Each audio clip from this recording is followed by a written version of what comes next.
नमस्कार दोस्तों, panther academy में आप सभी लोगों का हार्दिक स्वागत है। उम्मीद है आप सारे लोग स्वस्थ होंगे, मस्त होंगे और अपनी सफलता के लिए निश्चित रूप से प्रयासरत होंगे। मैं आपका दोस्त दैनिक समसामयिकी की सीरीज लेकर आपके बीच में उपस्थित हूं। उम्मीद है आपको ये सेशन पसंद आ रहा होगा। डेली की तरह आपको ऊर्जावान बनाए रखने के लिए, आपके अंदर सकारात्मक ऊर्जा का प्रवाह बना रहे, हम लोग सेशन की शुरुआत दो शब्द मोटिवेशनल कोट से करना चाहेंगे।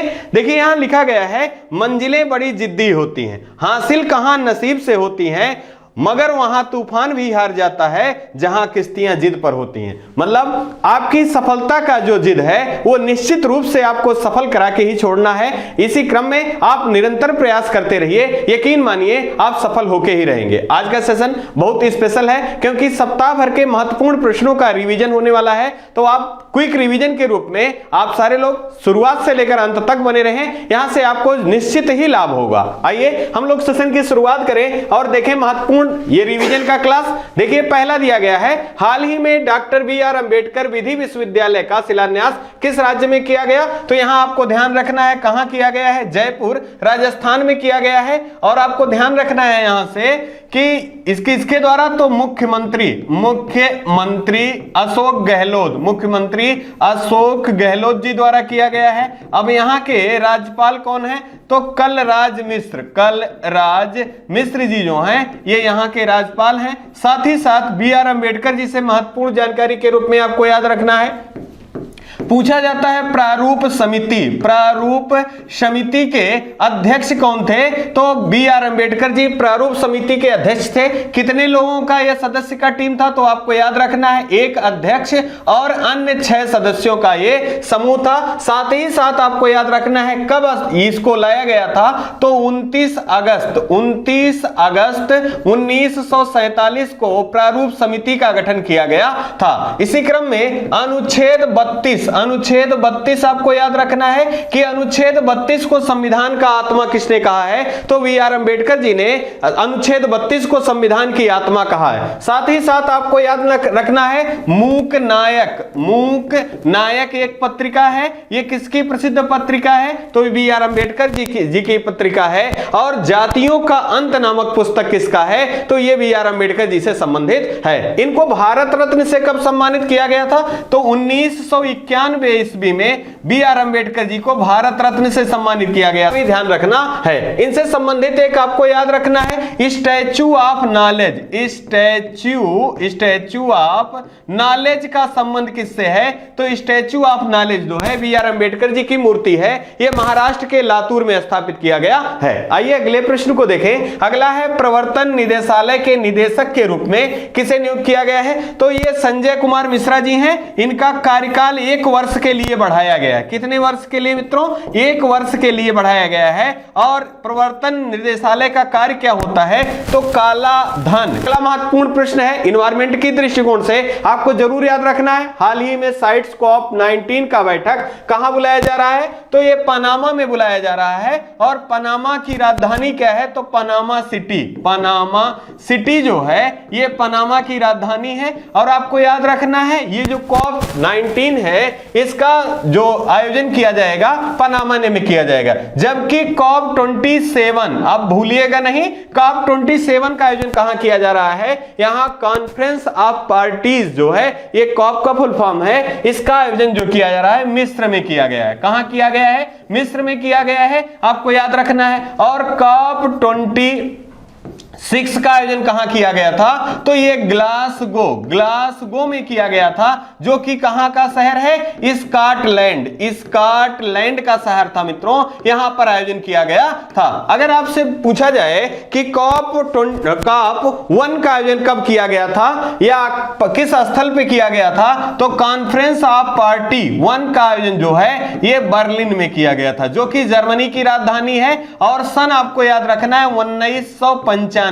कब, 1995। साथ ही साथ यहीं से COP21 आपको याद रखना है, ये पेरिस में बुलाया गया था। और इसी में फ्रांस के सहयोग से अंतरराष्ट्रीय सौर संगठन का स्थापना किया गया। और भारत में एकमात्र अंतरराष्ट्रीय संस्था का मुख्यालय जो है वो कौन सी संस्था है, तो अंतरराष्ट्रीय सौर गठबंधन है। और इसका मुख्यालय गुरुग्राम हरियाणा में है, आपको ध्यान रखना है। इसी क्रम में अगला है, हाल ही में चर्चा में में रहा पेरिस ओलंपिक और पैरा ओलंपिक 2024, अत्यंत महत्वपूर्ण प्रश्न है। तो इसका शुभंकर क्या है? तो फ्रीजियन कैप है। क्या है मित्रों? फ्रीजियन कैप है। या फ्रीजियन कैप जो है ये फ्रांस की आजादी का प्रतीक, आजादी का प्रतीक माना जाता है। और इसी को जो फ्रांस की राजधानी पेरिस है, जो कि 2024 में ओलंपिक का आयोजन होना है, इसका शुभंकर जारी किया गया है, वो फ्रीजियन कैप है। और ये क्रम कौन सा होगा? तो जरूर याद रखेंगे 33वां होगा दोस्तों। जबकि पैरा ओलंपिक की बात कर लें तो इसका क्रम कौन सा होगा? 17वां होगा। यह भी ध्यान रखना है। इसी क्रम में हम ओलंपिक से महत्वपूर्ण जानकारी जो है उनको रिकॉल कर लें दोस्तों। तो हम अगर बात करें कि पिछला ओलंपिक किस क्रम का था? 32वां था। और कहां आयोजित किया गया था? तो जापान की राजधानी टोक्यो। कहां? जापान की राजधानी टोक्यो में आयोजित किया गया था। और यहीं पे पैरा ओलंपिक और ओलंपिक दोनों का आयोजन किया गया था। अगर बात करें 33वां की, तो इसका आयोजन कहां किया जाएगा? फ्रांस की राजधानी पेरिस में किया जाएगा, जो 2024 में होगा। अगर बात करें 34वां कहां किया जाएगा? तो यूएसए के लॉस एंजल्स में किया जाएगा, और ये 2028 में आयोजित किया जाएगा। और 35वां कहां किया जाएगा? तो आप याद रखेंगे दोस्तों, ऑस्ट्रेलिया में किया जाएगा, जो कि 2032। कब मित्रों?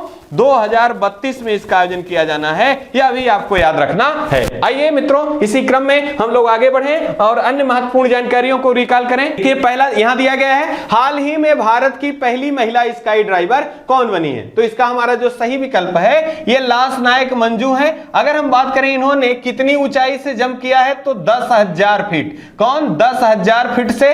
और ध्रुव हेलीकॉप्टर के द्वारा इन्होंने छलांग लगाया है। और ऐसा करने वाली ये पहली स्काई ड्राइवर हैं, आपको याद रखना है। अगले प्रश्न के रूप में अगर हम देखें, हाल ही में किस देश ने excellence in leadership for family planning award 2022 जीता है? तो ये भारत ने जीता है। इसका आयोजन कहां किया गया था मित्रों? तो इसका आयोजन थाईलैंड में किया गया था। कहां? थाईलैंड। अगर हम बात करें थाईलैंड की, तो थाईलैंड की राजधानी क्या है? बैंकॉक जो है मित्रों, बैंकॉक जो है ये थाईलैंड की राजधानी है। ये किस नदी के तट पर स्थित है? तो चायो फ्रायो नदी के तट पर स्थित है थाईलैंड की राजधानी बैंकॉक। थाईलैंड को मित्रों हाथियों का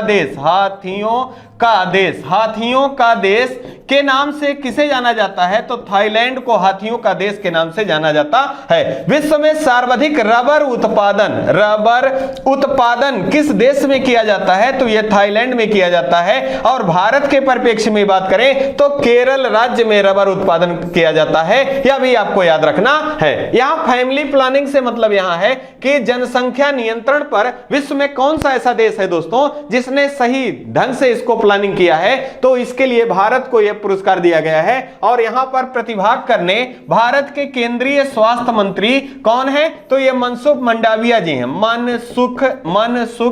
मनसुख मंडाविया जी हैं। इन्होंने प्रतिभाग किया था और इनको इस पुरस्कार से सम्मानित किया गया है। आइए अगले प्रश्न को देखें। अगला अत्यंत महत्वपूर्ण प्रश्न है, हाल ही में चर्चा में रहा पूर्वोत्तर ओलंपिक खेलों का दूसरा संस्करण किस राज्य में संपन्न हुआ? तो ये मेघालय में संपन्न हुआ है मित्रों। अब यहां से ये पूर्वोत्तर ओलंपिक खेलों का आयोजन किया गया था। तो आपने देखा यहां की संपन्न कहां हुआ? मेघालय में। मेघालय की राजधानी क्या है? शिलांग। क्या है मित्रों? शिलांग है। आपसे पूछा जा सकता है कि भारत का 100वां स्मार्ट सिटी के रूप में किसे चुना गया था? तो शिलांग जो है यह भारत का 100वां स्मार्ट सिटी के रूप में चुना गया था। अगर पूछा जाए चेरी ब्लॉसम महोत्सव का आयोजन कहां किया जाता है? तो यह शिलांग में किया जाता है। अगर पूछा जाए हाल ही में बांग्ला महोत्सव का आयोजन कहां किया गया? या बांग्ला उत्सव का कहां आयोजन किया गया? तो मेघालय में किया गया। यहां से पूछा जा सकता है कि जो पूर्वोत्तर ओलंपिक खेलों का समापन हुआ है, इसमें पदक तालिका में पहले स्थान पे कौन राज्य रहा है, तो इसको जरूर याद रखें आप। मणिपुर जो है मित्रों, ये पहले स्थान पे रहा, दूसरे स्थान पे असम रहा। कौन रहा? मणिपुर पहले स्थान पे और दूसरे स्थान पे असम रहा। यह भी आपके लिए अत्यंत महत्वपूर्ण है। अगला आपका प्रश्न है, हाल ही में किस राज्य में बाजरा मिशन प्रारंभ किया गया, तो ये असम में प्रारंभ किया गया। असम का पुराना नाम कामरूप, क्या मित्रों? कामरूप था। साथ ही साथ आपको याद रखना है, यहाँ के मुख्यमंत्री कौन है? हेमंत विश्व शर्मा। हेमंत विश्व शर्मा जी जो हैं यहाँ के मुख्यमंत्री हैं। और आपको याद रखना है, राज्यपाल के रूप में जगदीश मुखी जी जो हैं यहाँ के राज्यपाल हैं। हाल ही में आपको याद रखना है, 2022 में 2 राष्ट्रीय उद्यानों को नवीनतम राष्ट्रीय उद्यान का दर्जा दिया गया है। वो किस राज्य से संबंधित हैं, तो आप याद रखेंगे देहिंग पटकोई नेशनल पार्क, साथ ही साथ रायमोना नेशनल पार्क का संबंध किस राज्य से है, तो ये असम राज्य से है। अगला प्रश्न अत्यंत महत्वपूर्ण है। अगर पूछा जाए दुनिया का सबसे बड़ा, विश्व का सबसे लंबा जल यात्रा कहां से कहां तक के लिए प्रारंभ किया गया है, तो आप याद रखें नदी, पहले गंगा नदी से ब्रह्मपुत्र नदी पर बनाया गया है। और ये कहां से? उत्तर प्रदेश के वाराणसी से असम राज्य के डिब्रूगढ़ तक बनाया गया है, जिसकी दूरी लगभग 3200 किलोमीटर बताई गई है। और ये दुनिया की सबसे लंबी जल यात्रा के रूप में जाना गया है। और ये कब होगा, तो ये 2023 में प्रारंभ किया जाएगा। यह भी आपको याद रखना है। इसी क्रम में आपको याद रखना है काजीरंगा नेशनल पार्क का संबंध या एक सींग वाले गैंडे का संबंध भारत के किस नेशनल पार्क से है और किस राज्य से संबंधित है, तो यह असम राज्य से संबंधित है। आपको याद रखना है। एडोब ऑफ यूनिकॉर्न, तो आपको ध्यान रखना है काजीरंगा नेशनल पार्क में ही एक सींग वाले गैंडे की जो तस्करी की जा रही थी, उसी से संबंधित उनकी सींगों को जलाकर एक यूनिकॉर्न बनाया गया है, एक सिंबल बनाया गया है, जिसका उद्देश्य है गैंडों का संरक्षण करना या जन जागरूकता को प्रसारित करना। आइए इसी क्रम में हम लोग अगला महत्वपूर्ण प्रश्न देखेंगे। हाल ही में अंतरराष्ट्रीय टेबल टेनिस महासंघ के एथलीट आयोग में किसे पहले भारतीय के रूप में चुना गया है? यह ऐसे प्रश्न जो हैं निरंतर चर्चाओं में बने रहते हैं और यकीन मानिए जब भी आपकी परीक्षाएं होंगी यहां से प्रश्न जरूर बनेंगे। तो यहां हमारा सही आंसर है शरद कमल। अब शरद कमल से चर्चा में रहने का तमाम सारे वजहें हैं और तमाम सारे महत्वपूर्ण इनके करंट के क्वेश्चन हैं, आपको ध्यान रखना है। जैसे अगर बात की जाए कॉमनवेल्थ गेम की, जो कि 2022 में 22वां संस्करण कहां आयोजन किया गया था? इंग्लैंड के बर्मिंघम में। कहां मित्रों? इंग्लैंड के बर्मिंघम में आयोजन किया गया था। इसमें अगर बात की जाए कि भारत के लिए सर्वाधिक पदक किसने जीता है, तो 3 स्वर्ण पदक किसने जीता है? शरद कमल ने जीता है। इनका खेल कौन सा है? तो टेबल टेनिस जो है इनका खेल है, आपको याद रखना है। अगर बात की जाए कि मेजर ध्यानचंद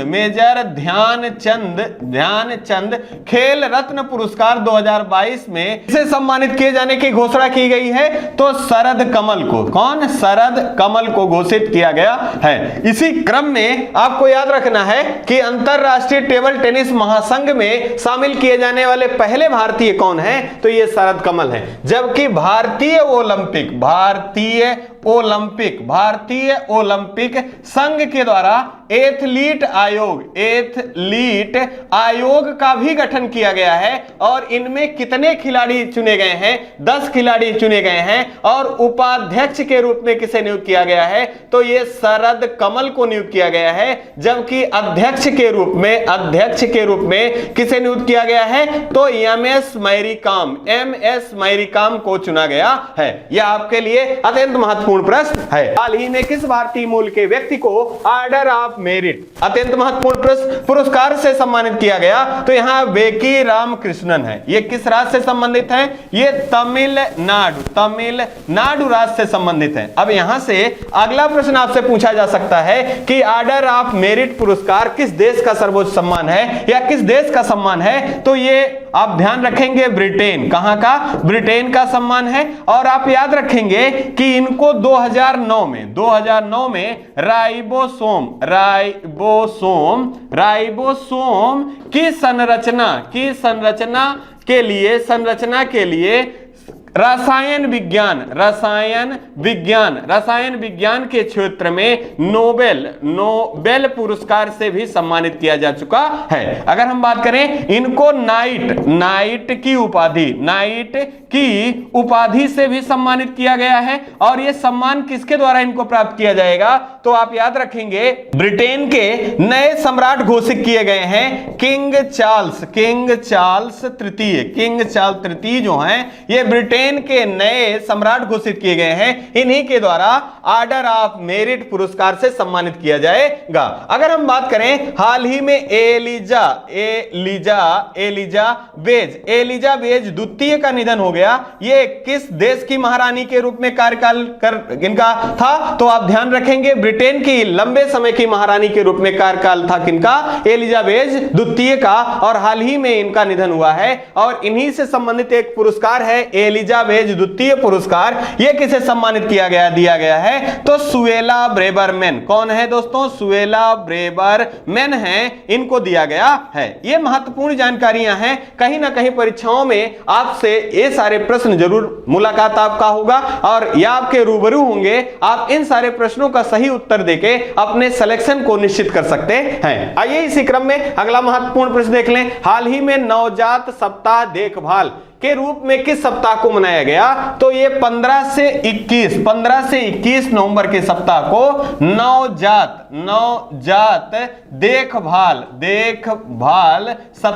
देखभाल सप्ताह के रूप में आयोजित किया गया है। इसका उद्देश्य क्या है? तो जो नवजात हैं, इनसे संबंधित जो समस्याएं हैं उनका सही तरीके से व्यवस्था करना या उनको उचित उपचार मुहैया कराना इसका मुख्य उद्देश्य है। इसी क्रम में आप अगर भूले ना हो तो हम लोगों ने पढ़ रखा है पालनहार 1000। ये किससे संबंधित है? तो जन्म से 1000 दिन जो क्रिटिकल है उस समय का देखभाल करना ही क्या है? वो पालन 1000 योजना के अंतर्गत है, जो कि किसके द्वारा प्रारंभ किया गया है? तो यहां महिला और बाल विकास मंत्रालय के द्वारा प्रारंभ किया गया है। इसी क्रम में आप ध्यान रखेंगे, हाल ही में चर्चा में रहा 22वां फीफा पुरुष वर्ल्ड कप का आयोजन कहां प्रारंभ किया गया? तो ये कतर में, दोहा कतर में प्रारंभ किया गया। अब यहां ध्यान रखेंगे ये क्रम का कौन सा है? 22वां है। कौन है? 22वां है। साथ ही साथ आप याद रखेंगे, इससे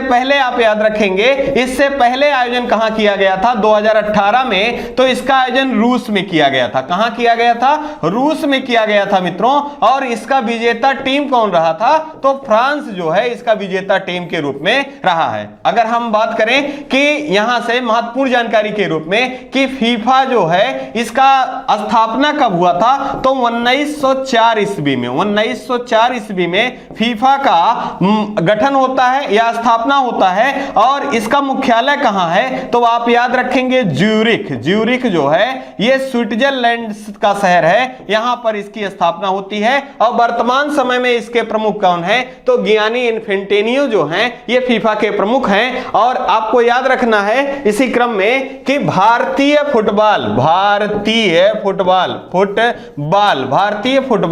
संघ के अध्यक्ष की नियुक्ति की गई है। तो आप याद रखेंगे किसे नियुक्त किया गया है? तो कल्याण चौबे को नियुक्त किया गया है। और आप ध्यान रखेंगे यहां से कल्याण चौबे और भारतीय फुटबॉल टीम के द्वारा, संघ के द्वारा फुटबॉलर पुरुष क्रिकेटर के रूप में किसे चुना गया है? तो आप याद रखेंगे यहां पर सुनील छेत्री। कौन? सुनील छेत्री को चुना गया है। और अगर हम बात करें महिला के रूप में किसे चुना गया है तो मनीषा कल्याण को चुना गया है। यह महत्वपूर्ण जानकारी है। साथ ही साथ ये जो फीफा का वर्ल्ड कप हो रहा है 22वां, इसके फुटबॉल को बनाने वाली कंपनी कौन है तो एडिडास है। एडिडास जो है इसके द्वारा बनाया गया है और इसका नाम रखा गया है अल रेहला जो है इसका नाम है। यह अत्यंत महत्वपूर्ण है, आपसे नाम पूछ लेगा अल रेहला क्या है तो आप यहां आपका प्रश्न गलत होने की संभावना है। आप याद रखें कि फीफा की जो आपकी 22वीं संस्करण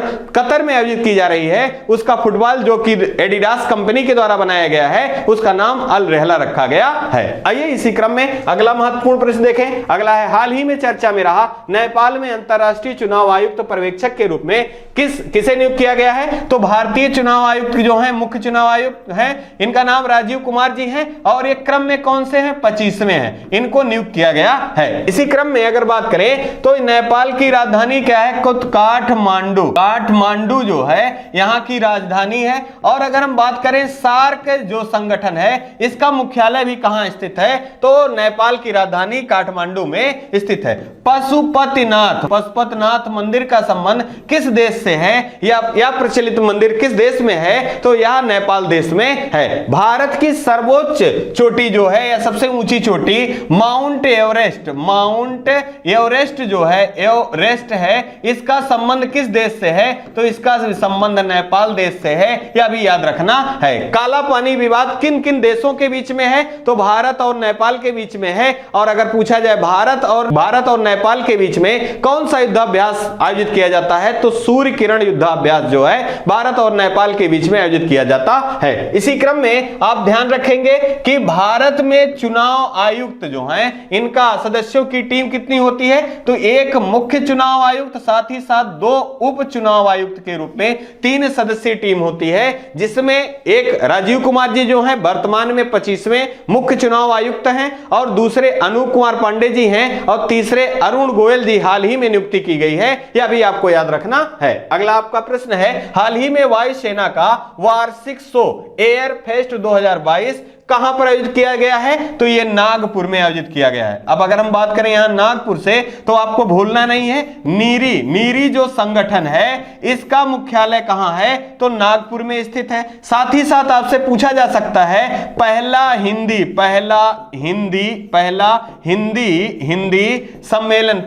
विश्व हिंदी सम्मेलन जो कि कब हुआ था तो आप याद रखेंगे 10 जनवरी 1975 में आयोजित किया गया था। इसका आयोजन कहां किया गया था तो नागपुर में किया गया था। इसी कारण विश्व हिंदी दिवस कब मनाया जाता है तो 10 जनवरी को मनाया जाता है, जबकि राष्ट्रीय हिंदी दिवस कब मनाया जाता है तो यह 14 सितंबर को मनाया जाता है। इसी क्रम में आपको याद रखना है कि 1920 ईस्वी में राष्ट्रीय कांग्रेस के अधिवेशन बुलाया गया था और कहां बुलाया गया था तो यह नागपुर में बुलाया गया था और इसकी अध्यक्षता किसने किया था तो आपको याद रखना है विजय राघवाचार्य के द्वारा इसकी अध्यक्षता की गई थी। यह भी बहुत महत्वपूर्ण प्रश्न के रूप में है। इसी क्रम में आपको याद रखना है विश्व हिंदी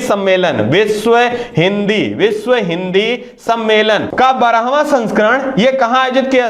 विश्व हिंदी सम्मेलन का 2022 का संस्करण का आयोजन कहां किया जाएगा तो ये फिजी में किया जाएगा जो कि 2023 में आयोजित किया जाएगा। और फिजी की राजधानी क्या है सुबा है, आपको याद रखना है। आइए इसी क्रम में अगला महत्वपूर्ण प्रश्न देखें। हाल ही में किस भारतीय महिला ने एशियाई कप टेबल टेनिस टूर्नामेंट का खिताब जीता है। अब यहां देखिए, यहां जो हमारा विकल्प सही है ये मनिका बत्रा है और इनका खेल क्या है टेबल टेनिस जो है इनका खेल है और इसमें ये पहली महिला है जिन्होंने ये इस खेल में एशियाई टेबल टेनिस में पदक जीता है, आपको ध्यान रखना है। अगर बात करें भारत टोटल कितने पदक जीता है तो आप ध्यान रखेंगे भारत टोटल 25 पदक जीता है। इसमें कितने पदक 25 पदकों को जीता है, आपको याद रखना है। इसी क्रम में अगला आपका है हाल ही में कैम्ब्रिज डिक्शनरी ने किस शब्द को वर्ड ऑफ द ईयर 2022 के रूप में चुना है। तो होमर शब्द जो है इसे कैम्ब्रिज डिक्शनरी के द्वारा वर्ड ऑफ द ईयर के रूप में चुना गया है। होमर का मतलब क्या होता है? Go home. गो होम जो है, जो गो होम, ये होमर का मतलब होता है। और यूएसए का जो राष्ट्रीय खेल है बेसबॉल, बेसबॉल, इसी में इस शब्द का उपयोग होता है और इसी में सबसे ज्यादा बार इसका उपयोग किया गया है। इसी कारण ये चर्चा में भी रहा है। तो आप याद रखेंगे 2022 का वर्ड ऑफ द ईयर किस डिक्शनरी के द्वारा? कैम्ब्रिज डिक्शनरी के द्वारा होमर शब्द है। लेकिन अगर प्रश्न मित्रों पूछ लिया जाए ऑक्सफोर्ड डिक्शनरी के द्वारा किस शब्द को चुना गया है, तो वो शब्द वैक्स है। जबकि children word of the year के रूप में किसे चुना गया है? तो आप याद रखेंगे एंजाइटी शब्द जो है ऑक्सफोर्ड डिक्शनरी के द्वारा children word of the year के रूप में चुना गया है। आइए इसी क्रम में हम लोग अगला महत्वपूर्ण जानकारी सीखें। देखिए हाल ही में पहली बार कितनी महिलाओं को डिफेंस सर्विसेज स्टाफ के लिए चुना गया है? तो ये 6 महिलाएं हैं। और साथ खास बात यहां आपको यह ध्यान रखना है कि भारत का एकमात्र डिफेंस सर्विसेज स्टाफ जो कॉलेज है ये कहां स्थित है? ये तमिलनाडु के नीलगिरी में स्थित है। और इसी स्टाफ कॉलेज से संबंधित थे जनरल बिपिन रावत। अब आपको जरूर यही रिकॉल कर लेना है कि भारत के पहले सीडीएस, भारत के पहले सीडीएस कौन थे? तो जनरल बिपिन रावत थे। अगर आपसे पूछा जाए कि 2022 में पद्म विभूषण सम्मान से किन्हें सम्मानित, किन किन लोगों को सम्मानित किया गया है? तो 4 लोगों को सम्मानित किया गया था। तो इसमें आप जनरल बिपिन रावत, साथ ही साथ कल्याण सिंह, और आप याद रखेंगे राधे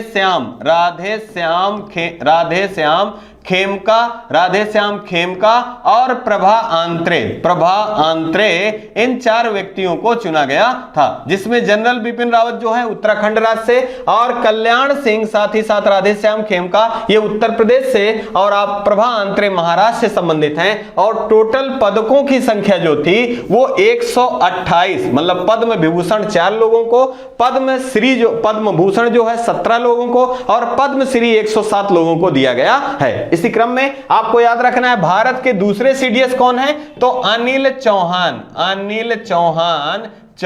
चौहान जो हैं ये दूसरे सीडीएस के रूप में हैं। आपको यह भी याद रखना है। अगला महत्वपूर्ण प्रश्न है, हाल ही में मेटा इंडिया का उपाध्यक्ष किसे नियुक्त किया गया है? तो आप ध्यान रखें मेटा जो है ये फेसबुक का परिवर्तित नाम है। तो आप ध्यान रखें संध्या देवनाथन को मेटा इंडिया का उपाध्यक्ष नियुक्त किया गया है। यह भी अत्यंत महत्वपूर्ण है। अगला आपका प्रश्न है, हाल ही में काशी तमिल संगमम कहां प्रारंभ किया गया? तो यह वाराणसी में प्रारंभ किया गया। और इसका उद्देश्य क्या है? तो तमिल साहित्य साथ ही साथ उत्तर भारत के साहित्यों में समानता और उन युवाओं में साहित्य के संबंध में जानकारी को प्रेषित करना इसका मुख्य उद्देश्य है। अगर हम बात करें यहां कि इसका उद्घाटन किसके द्वारा किया गया, तो प्रधानमंत्री नरेंद्र मोदी जी द्वारा इसका उद्घाटन किया गया। वाराणसी से आपको याद रखना है एससीओ के द्वारा सांस्कृतिक पर्यटन राजधानी के रूप में किस शहर को चुना गया? तो वाराणसी को चुना गया है। अगर बात करें रोपवे सिस्टम सार्वजनिक सेवा के लिए लागू करने वाला पहला शहर कौन है? तो ये वाराणसी कौन है? वाराणसी है। जबकि अब अगर आपसे पूछा जाए सब्जी अनुसंधान केंद्र, कई बार पूछा गया है सब्जी अनुसंधान केंद्र कहां स्थापित किया गया है या कहां स्थित है? तो यह भी वाराणसी में स्थित है। यह भी आपको भूलना नहीं है। अगर हम बात करें नेशनल वाटरवे संख्या किस नदी पर बनाया गया है? तो गंगा नदी पर बनाया गया है। और आपको ध्यान रखना है वाराणसी शहर किस नदी के तट पर स्थित है? तो गंगा नदी के तट पर स्थित है। इसे घाटों का नगर के नाम से भी जाना जाता है। आइए इसी क्रम में अगला देखें, हाल ही में किसे पश्चिम बंगाल का 22वां राज्यपाल नियुक्त किया गया है? तो यहां आप ध्यान रखना है सीवी आनंद बोस जी को पश्चिम बंगाल राज्य का 22वां राज्यपाल के रूप में नियुक्त किया गया है। अब यहां राज्यपाल से कुछ महत्वपूर्ण बिंदु हैं, उनको जरूर याद रखना है। अगर हम बात करें यहां राज्यपाल के किस अनुच्छेद में राज्यपाल का पद वर्णित है? तो अनुच्छेद 153 में राज्यपाल का पद है। अगर बात करें क्षमादान, राज्यपाल किस अनुच्छेद में वर्णित है? अनुच्छेद 161 में वर्णित है। और अध्यादेश जारी करने की शक्ति किस अनुच्छेद में है? तो 213 अनुच्छेद में, अनुच्छेद 213 में अध्यादेश जारी करने की शक्ति राज्यपाल को प्राप्त है। इसी क्रम में राष्ट्रपति को भी देख लीजिए, तो आप ध्यान रखेंगे अनुच्छेद 52 में राष्ट्रपति के पद का वर्णन है, अनुच्छेद 60 में शपथ का वर्णन है, अनुच्छेद 61 में महाभियोग का वर्णन है, और अगर हम बात करें यही 72 अनुच्छेद 72 में क्षमादान की बात की गई है। अगर बात करें अनुच्छेद 108 की तो संयुक्त बैठक की बात की गई है, और 123 में बात करें तो अध्यादेश जारी करने की शक्ति है, और 143 में सुप्रीम कोर्ट से सलाह लेने की शक्ति कहां है? तो 123 में है। इसी क्रम में आप जरूर याद रखेंगे पश्चिम बंगाल के वर्तमान में जो मुख्यमंत्री कौन है? तो ममता बनर्जी जी हैं, और इससे पहले यहां के राज्यपाल कौन थे? तो याद रखेंगे कि वर्तमान में भारत के उपराष्ट्रपति महोदय जो हैं उनका नाम क्या है? तो इनका नाम है जगदीप धनखड़ जी हैं, और यहां से याद रखेंगे कि ये व्यक्ति के रूप में 14वें हैं, उपराष्ट्रपति व्यक्ति के रूप में 14वें हैं, और क्रम के रूप में अगर बात की जाए तो इनका क्रम जो है 16वां है। भारत के उपराष्ट्रपति का पद किस में है? अनुच्छेद 63 में है, और उपराष्ट्रपति ही राज्यसभा का पदेन सभापति होगा, यह किस अनुच्छेद में है? अनुच्छेद 64 में है, और इनके कर्तव्यों का निर्वहन अनुच्छेद 65 में है। ये महत्वपूर्ण जानकारियां हैं, आप जरूर याद रखेंगे। इसी क्रम में आइए हम लोग आगे बढ़े, अगला महत्वपूर्ण प्रश्न देखें। हाल ही में विश्व शौचालय दिवस किस दिवस को मनाया जाता है? विकल्प हमारा जो सही है वो 19 नवंबर है। साथ ही साथ इसी दिन आपको ध्यान रखना है अंतरराष्ट्रीय पुरुष दिवस भी मनाया जाता है। अगर हम बात करें इसी दिन एक और दिवस मनाया जाता है, राष्ट्रीय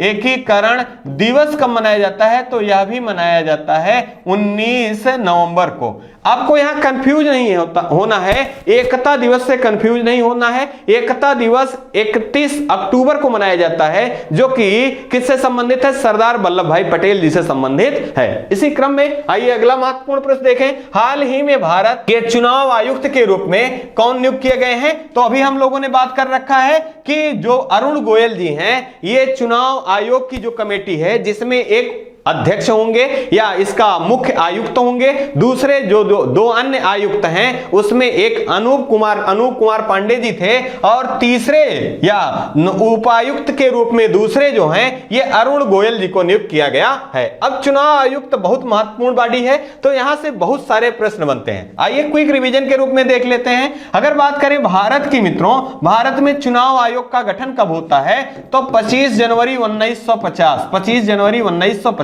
और इसी कारण प्रत्येक 25 जनवरी को हम मतदाता दिवस के रूप में मनाते हैं। अगर बात करें भारत के पहले चुनाव आयुक्त कौन थे? तो सुकुमार सेन जी थे। साथ ही साथ महिला के रूप में पूछा जाए तो वी.एस. रमा देवी जी, ये भारत की पहली महिला चुनाव आयुक्त के मुख्य चुनाव आयुक्त के रूप में थी। अगर बात की जाए चुनाव आयुक्त या चुनाव आयोग जो है किस अनुच्छेद से कहां से किस अनुच्छेद तक? तो 324 से 329 तक वर्णित है। भाग अगर यही पूछ लिया जाए तो भाग 15 में है, और मतदान जो है अगर पूछा जाए मतदान की शक्ति किस अनुच्छेद में? 326 में है। और अगर आपसे पूछ लिया जाए यही चुनाव आयोग से संबंधित ही कि जो चुनाव आयोग है 21 वर्ष की आयु जो है इसको घटाकर 18 वर्ष की आयु की गई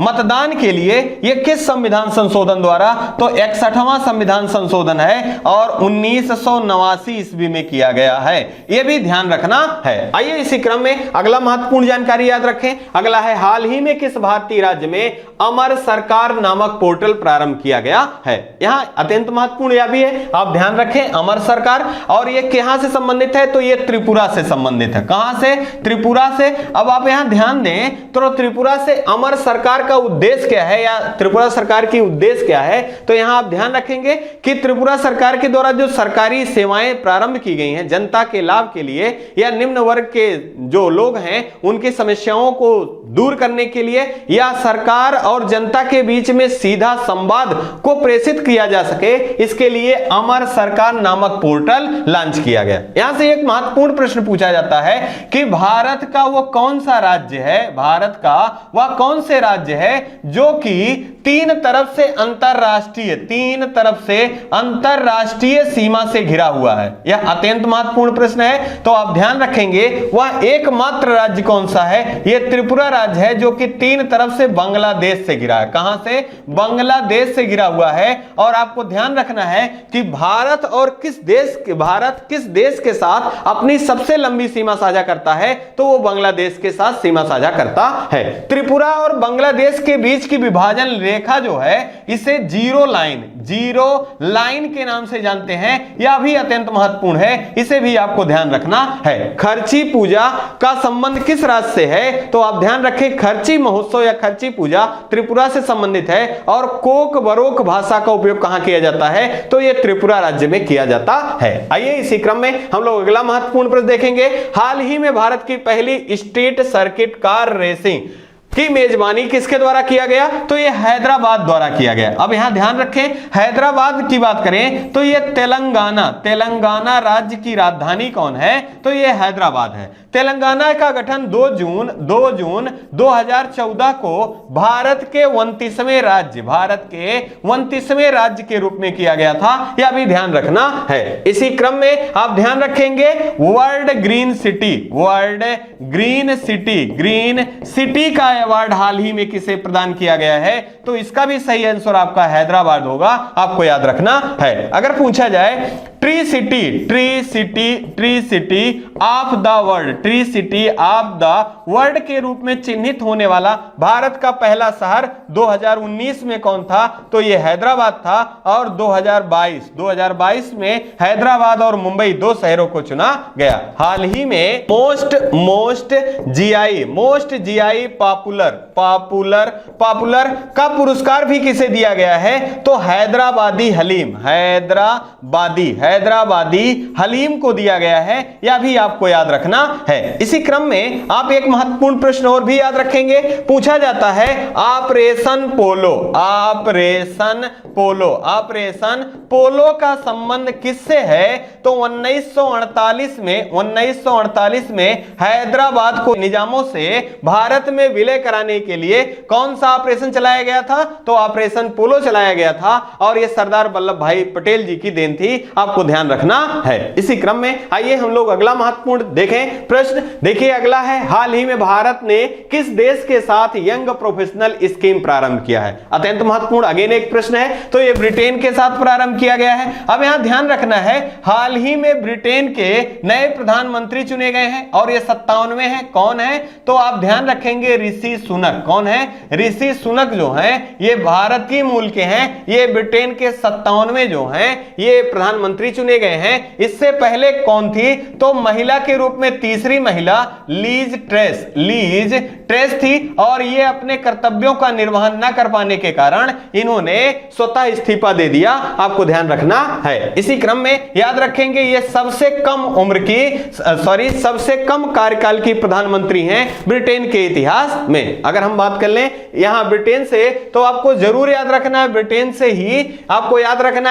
से संबंधित ये जो यंग प्रोफेशनल स्कीम है यहां पर 3000 भारतीय युवा जो हैं वो 2 साल के लिए रोजगार करने के लिए ब्रिटेन में उनको सुविधा प्रदान की जाएगी। इसका मुख्य उद्देश्य यही है। और इसका शुरुआत कहां से हुआ है? तो आप ध्यान रखेंगे COP27 का आयोजन जो कि मिस्र में हो रहा था, इसी में भाग लेने कौन गए थे? तो भाग लेने भारतीय प्रधानमंत्री नरेंद्र मोदी जी गए थे। और यहां पर ऋषि सुनक जी से वार्तालाप हुई और इसी दौरान जो कार्यक्रम है यह प्रारंभ किए जाने की घोषणा की गई। अगला आपका प्रश्न होगा हाल ही में किसे मंडेला फाउंडेशन द्वारा गांधी शांति पुरस्कार से सम्मानित किया गया है। तो यहां ध्यान रखना है, ये तिब्बती गुरु जो हैं, दलाई लामा हैं, इनको सम्मानित किया गया है। आप फाउंडेशन याद रखेंगे कि गांधी मंडेला फाउंडेशन के द्वारा गांधी शांति पुरस्कार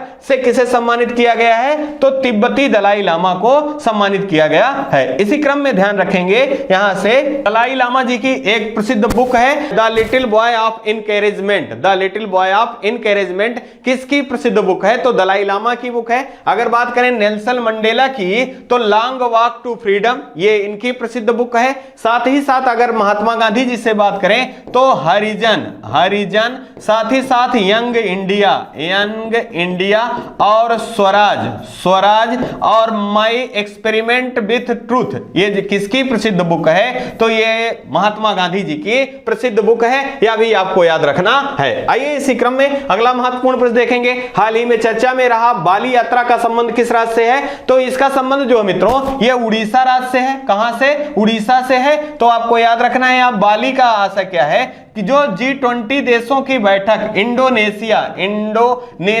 इंडोनेशिया की राजधानी जकार्ता, इंडोनेशिया की राजधानी क्या है? जकार्ता पहले हुआ करती थी, अब वर्तमान में इसकी राजधानी क्या है? तो नुनसुनतारा जो है ये इंडोनेशिया की राजधानी के रूप में है। इसी में आपको याद रखना है, इंडोनेशिया का शहर है बाली, और यही बाली में क्या किया गया है? बाली में ही G20 देशों का आयोजन बुलाया गया था, जिसमें प्रतिभाग करने भारत के प्रधानमंत्री नरेंद्र मोदी जी गए थे, और यहीं पर बाली यात्रा का शुभारंभ किया गया है। साथ ही साथ यहां आपको याद रखना है, उड़ीसा के जो स्टूडेंट हैं, इनके द्वारा 20,000 कागज की नावों को उड़ीसा के तट से बाली की तरफ, मतलब इंडोनेशिया की तरफ प्रेषित किया गया है, और ये world record, Guinness world record के रूप में भी कायम हुआ है। और आपको याद रखना है, इसका संबंध जो है ये उड़ीसा से है, आपको ध्यान रखना है। आइए अगले प्रश्न को देखें। हाल ही में भारतीय ओलंपिक संघ के एथलीट आयोग के अध्यक्ष के रूप में किसे चुना गया है? तो यहां आप ध्यान रखेंगे, अध्यक्ष पूछा जा रहा है तो मैरी कॉम को चुना गया है, जबकि उपाध्यक्ष के बारे में बात करें तो शरद कमल, कौन? शरद कमल को चुना गया है। यह भी अत्यंत महत्वपूर्ण प्रश्न है, आपको ध्यान रखना है। अगर बात करें टोटल सदस्यों की संख्या कितनी है, तो 10 सदस्य इसमें चुने गए हैं, यह भी ध्यान रखना है। आइए अगले प्रश्न को देखें। हाल ही में Indian film personality award of the year से किसे सम्मानित किया गया है? तो ये चिरंजीवी कोर्डिंडेला हैं, इनको सम्मानित किया गया है। और इसका आयोजन ये 53वां जो अंतरराष्ट्रीय 53वां अंतरराष्ट्रीय फिल्म फेस्टिवल का आयोजन कहां किया जाएगा? गोवा में किया जाएगा, और यहीं पे इनको इस पुरस्कार से सम्मानित किए जाने की घोषणा की गई है। आइए अगले प्रश्न को देखें। हाल ही में पूर्वोत्तर भारत में पहला यूनानी चिकित्सा केंद्र की स्थापना कहां किया गया? तो यह सिलचर में किया गया। सिलचर कहां से संबंधित है? यह असम राज्य से संबंधित है। और यह किस मंत्रालय की पहल है? तो आप याद रखेंगे आयुष। कौन मंत्रालय? आयुष मंत्रालय की पहल है। और इसके केंद्रीय मंत्री कौन है? तो आप ध्यान रखेंगे सर्वानंद सोनोवाल। कौन? सर्वानंद सोनोवाल जी जो हैं यहां आयुष केंद्रीय आयुष मंत्री के रूप में है। साथ ही साथ जल मार्ग और जहाजरानी मंत्रालय भी इन्हीं के पास है। अगर हम बात करें आयुष की, यहां से इसका फुल फॉर्म पूछा जाता है। ए से यहां आयुर्वेद है, क्या है? आयुर्वेद है। और अगर वाई से बात करें तो यहां योग है, और यू से बात करें तो यहां यूनानी, क्या है? यूनानी है। यश से बात करें तो यहां सिद्धि, क्या है? सिद्धि है। यच से बात करें तो होम्योपैथी जो है इसका फुल फॉर्म है, आपको याद रखना है। इसी क्रम में आपको याद रखना है विश्व होम्योपैथी सम्मेलन। विश्व होम्योपैथी सम्मेलन पहली बार कहां बुलाया गया? तो दुबई में बुलाया गया है, यह भी याद रखना है। अगर बात करें योग की, तो योग दिवस कब मनाया जाता है? तो 21 जून को मनाया जाता है। और अब की 2022 में योग दिवस का कौन सा संस्करण था? 8वां संस्करण था। और इसका आयोजन कहां किया गया था? तो कर्नाटक के मैसूर में। कहां? कर्नाटक के मैसूर में किया गया था। और इसकी थीम क्या है? मानवता के लिए योग जो है इसकी थीम है। आपको ध्यान रखना है, ये सारे बिंदु एक दूसरे से रिलेट हैं, और अगर आप रिलेट करके याद रखेंगे तो यकीन मानिए आप सफलता से दूर रहने वाले नहीं हैं।